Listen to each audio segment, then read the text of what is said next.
Mon avis sur la première brique, plateforme de financement en crowdfunding immobilier. Bonjour les amis, aujourd'hui je vais vous présenter la première brique, plateforme française en crowdfunding immobilier, créée en 2019 et régulée par l'AMF, Autorité des marchés financiers. La première brique vous propose de financer des projets réalisés par des marchands de biens ou des promoteurs immobiliers. Nous voici sur la plateforme La Première Brique. Jusqu'ici, j'ai investi 14 100 €, mais 8 projets ont déjà été remboursés, donc il me reste 7 300 € investis sur 9 projets en cours, avec un taux moyen d'environ 11%. La plateforme est bien faite, on a accès à tous les projets qu'on a déjà financés. Il y a les projets qui sont en cours de financement qui apparaissent ici avec le label financé. Et vous avez également accès aux projets qui ont été remboursés. Je vais vous en trouver un. Donc par exemple ici, le Polon, il a déjà été remboursé. On peut avoir accès à l'échéancier. Donc ici, vous voyez que c'est un projet qui a été financé en février 2022. J'avais investi 600 € et j'ai eu un premier remboursement en décembre 2022 de environ 451 €. C'est-à-dire remboursement de capital de 396 € et 55 € d'intérêt. Il y a eu un dernier financement également en février 2023, ce qui a soldé le prêt. Et on peut même télécharger un fichier Excel avec tous les investissements qui ont été réalisés depuis le début. Voici mes investissements sur la première brique. J'ai mis en jaune ceux qui ont déjà été remboursés. Il y en a 8 qui ont été remboursés. Les taux d'intérêt allaient de 10 jusqu'à 12,7% par an. Et le total des intérêts que j'ai perçus est d'environ 550 €. La première brique dit qu'on peut investir à partir de 1 €. J'ai voulu tester, j'ai investi 1 € sur un projet et j'ai quand même gagné 15 centimes d'euros d'intérêt. Quand j'ai un remboursement, généralement je réinvestis ce qui est remboursé, ce qui me permet de bénéficier des intérêts composés. J'ai fait une vidéo qui s'intitule Inflation 2023, comment protéger votre épargne, qui vous montre comment votre capital va croître si vous réinvestissez à chaque fois ce que vous avez placé, avec un taux de 11% par exemple. Même si ici, avec la première brique, on peut obtenir plus que 11%. Mais si vous utilisez mon code bonus que je mets en commentaire, vous aurez 1% de plus si c'est votre premier investissement. Si vous ne connaissez pas encore le crowdfunding immobilier, en français financement participatif, je vous explique comment ça marche. Les emprunteurs qui font appel à la première brique sont généralement des marchands de biens. Ils achètent des biens immobiliers pour les revendre plus cher. Comme ils achètent beaucoup de biens, ils ont besoin d'argent. Et parfois, ils ont du mal à se faire financer par une banque. Ils peuvent avoir opéré une bonne affaire sans avoir assez d'argent pour l'acheter. Ils contactent alors la première brique pour essayer de faire financer leur projet. La première brique va analyser les données financières du projet et va voir si elle accepte de le financer. Si c'est le cas, la première brique va le proposer aux investisseurs de sa plateforme. Si vous êtes inscrit à la plateforme, vous allez recevoir un mail qui va vous indiquer qu'un nouveau projet est arrivé et qui vous propose de le financer. Une fois que le projet est sur la plateforme, vous avez toutes les informations, ce qui vous permet de voir s'il correspond à ce que vous recherchez en termes de risque et de rentabilité. Si vous avez décidé d'investir sur le projet, il ne vous reste plus qu'à fixer le montant que vous souhaitez investir dessus et de créditer votre compte La Première Brique par un virement bancaire quelques jours auparavant ou avec une carte de crédit. Le jour J, quelques minutes avant l'ouverture du financement, allez sur le site puis se connecter. Allez dans les projets pour sélectionner le projet qui vous intéresse. Indiquez le montant que vous souhaitez investir, puis cliquez sur « Ajouter un code bonus ». Je vous conseille de l'avoir copié au préalable, comme ça vous n'avez plus qu'à faire CTRL-V pour le coller. Puis cliquez sur « J'investis ». Je confirme. Vous devez signer votre contrat.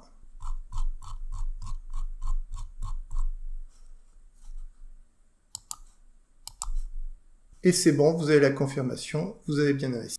Et maintenant, vous n'avez plus qu'à attendre la fin du projet pour percevoir vos intérêts. Et maintenant, je vous parle de ce qui est peut-être le plus important dans un investissement, c'est-à-dire les risques. Les risques sur la première brique sont de plusieurs natures. Tout d'abord, il y a un risque de retard de remboursement. Cela peut être le cas s'il y a des problèmes dans le déroulement du projet. Par exemple, ça peut être un problème d'urbanisme.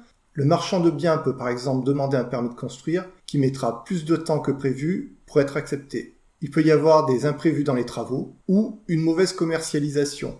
En effet, le marchand de biens va être en mesure de vous rembourser dès lors qu'il aura revendu les biens immobiliers. Par exemple, il a acheté une maison, dans celle-ci il fait 3 appartements, il en a déjà vendu un, mais il tarde à vendre les 2 autres. Et tant qu'il n'a pas vendu les 2 autres, il ne peut pas vous rembourser. Le retard de remboursement n'est pas catastrophique car la première brique continue à vous payer des intérêts sur les périodes de retard. Il n'y a pas beaucoup de retard sur la première brique, mais vous devez quand même anticiper ces retards, c'est-à-dire par exemple ne placez pas de l'argent si vous savez que vous en avez besoin dans 2 ans. Car si le projet en théorie devait durer 1 an et demi, il est possible qu'il dure 3 ans. Et dans ce cas-là, votre argent pourrait être bloqué plus que prévu à cause du retard. Il y a un autre type de problème qui est plus grave, c'est la perte en capital. Quand je parle de perte en capital, imaginons que vous ayez investi 300 € sur un projet. Supposons que le marchand de biens ne puisse rien rembourser, au pire, vous allez tout perdre. Ici, je vous donne l'exemple d'une perte totale en capital. Vous avez tout perdu.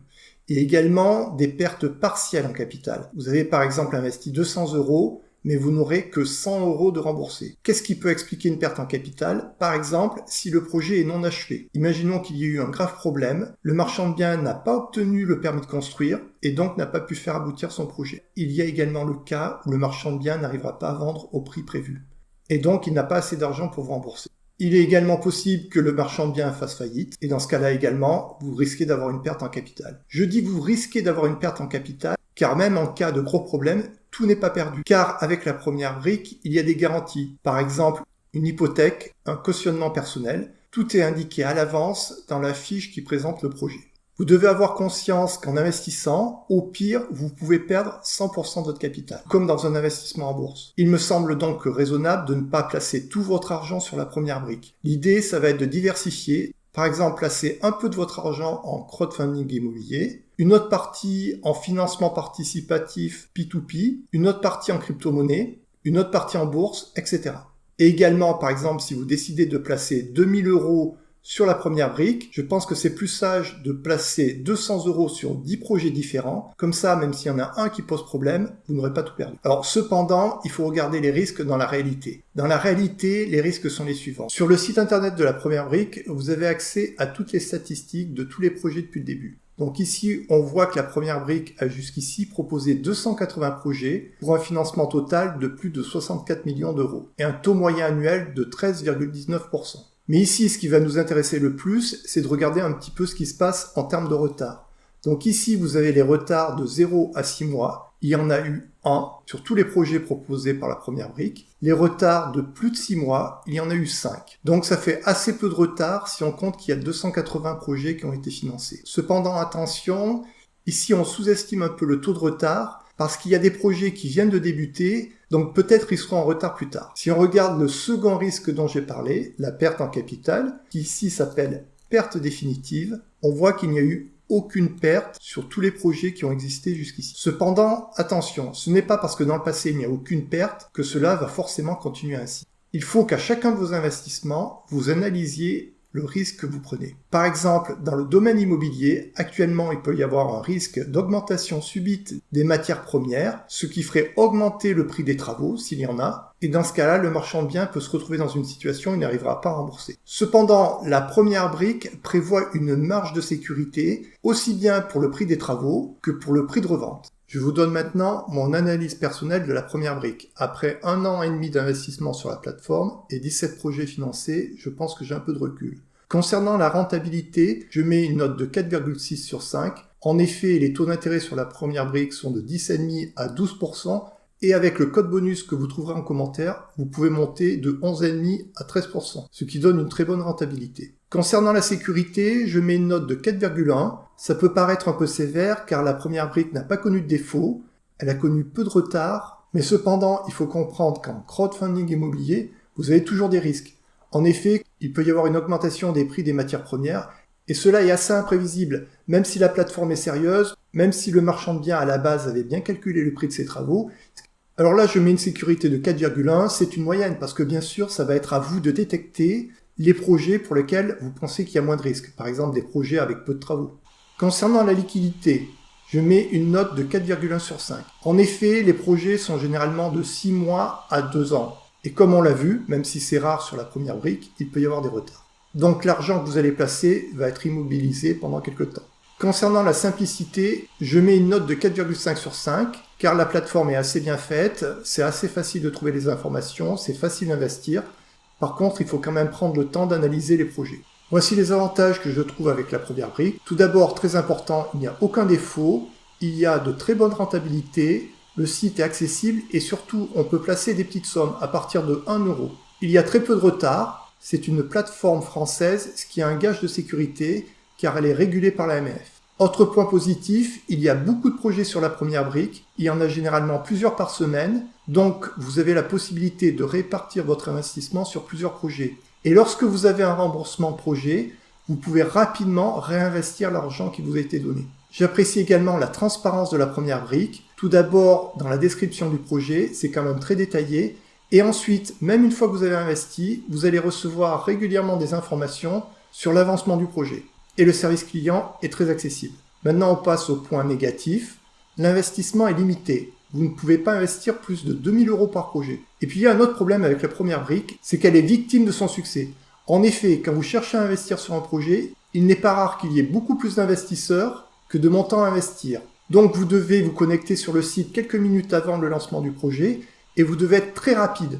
Plusieurs fois, je n'ai pas pu investir sur un projet car parfois tout part en une seconde. Donc, si vous cherchez à investir, soyez très rapide. Cependant, en tant que nouveau investisseur, vous serez privilégié car vous avez un accès prioritaire et il sera plus facile pour vous d'investir sur le premier projet. Autre inconvénient du crowdfunding immobilier, c'est un placement qui est peu liquide. Votre argent va être bloqué pendant 6 mois à 2 ans. C'est également un investissement qui demande un peu de temps parce que vous allez prendre le temps d'analyser chaque projet. Je pense que la première brique est particulièrement adaptée à plusieurs types de personnes. Tout d'abord, ceux qui peuvent immobiliser leur argent pendant 1 à 2 ans. Donc la première brique n'est pas adaptée pour placer votre épargne de précaution. La première brique est parfaite pour ceux qui n'ont pas beaucoup d'argent à investir puisqu'on peut investir à partir de 1 euro.